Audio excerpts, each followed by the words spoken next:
जातीय कांग्रेस सभापति तथा लोकसभार विरोधी दलर नेता राहुल गांधी एवं पीसीसी आह्वान क्रमे जय बापू जय भीम जय संविधान बंचाओ समावेश रे रेमुणा गोलेईठारे रेमुणा निर्वाचन मंडलीर कांग्रेस कमिटी तरफ अनुष्ठित हो जाइछि। एही परिप्रेक्षी में पूर्वतन विधायक सुदर्शन जेना नेतृत्व में आयोजित साधारण सभा रेमुणा ब्लॉक कांग्रेस सभापति तरुण दास सभा परिचालना करथिबा बेले मुख्य अतिथि भाव जिला कांग्रेस सभापति संजीव गिरी, पीसीसी सदस्य अर्चना नंदी, रेमुणा महिला कांग्रेस कुमुदिनी दास, रामनारायण शतपथी, केशव नायकों समेत बहु कर्मकर्ता उपस्थित रही देशर गणतंत्र को रक्षा करने सहित संविधान को रक्षा करने रेमुणार जनसाधारण को आह्वान देते। सभा पूर्व एक विशाल शोभायात्रा गोलेई परिक्रमा करी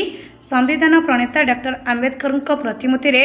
पुष्पमाल्य देवा सह भारतवर्षर पूर्वतन प्रधानमंत्री महियसी महिला स्वर्गत इंदिरा गांधी प्रतिमूर्ति रे माल्यार्पण करथिले। पूर्वतन विधायक सुदर्शन जेना महोदय आम गणर अनु भाई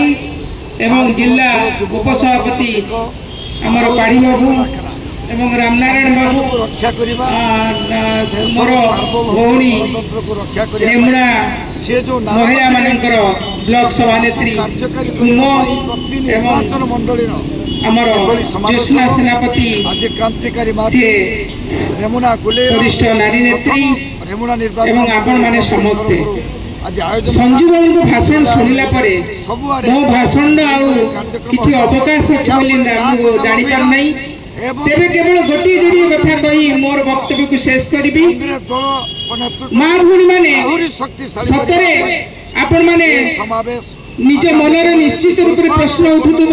आपण आज सतरे स्वाधीनता पाई कि न्याय पाई कि आपण को जो भाई भाव ए मोदी सरकार रे ये माझी बाबू जो आमर मुख्यमंत्री अच्छा से सावित्री योजना करी जो आपण को 5,000 लेखा टंका देले से टंका रे आपण मन को कोन होउची दिन को 27 टका पडुची से महिला माने निश्चित रूप से उचित जवाब मध्य मध्य दौरान